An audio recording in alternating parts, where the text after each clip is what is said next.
Mumbai metro line 4च्या साईटवर निष्काळजीपणा झालाय। मुलुंड परिसरामध्ये ही घटना घडली आहे। मुंबई मेट्रो लाईन 4च्या कामादरम्यान गंभीर निष्काळजीपणा झालाय आणि बांधकाम साईटवरील एक फलक अचानक कोसळून खाली उभ्या असलेल्या कारवर पडलाय। सुदैवाने या घटनेमध्ये कोणतीही जीवितहानी झाली नाहीये। कारमध्ये कोणीही नसल्यामुळे कोणतीही जीवितहानी झाली नाही, मात्र कारचं मोठ्या प्रमाणामध्ये नुकसान झालंय।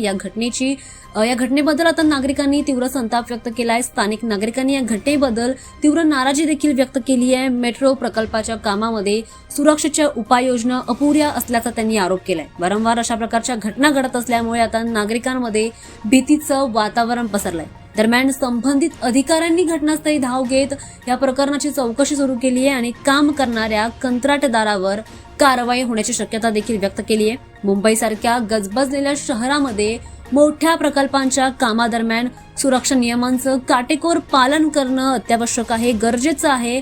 नाहीतर अशा प्रकारच्या निष्काळजीपणामुळे मोठा अपघात होण्याची शक्यता व्यक्त केली जाते। त्यामुळे नागरिकांनी देखील या घटनेवर आता संताप व्यक्त केला।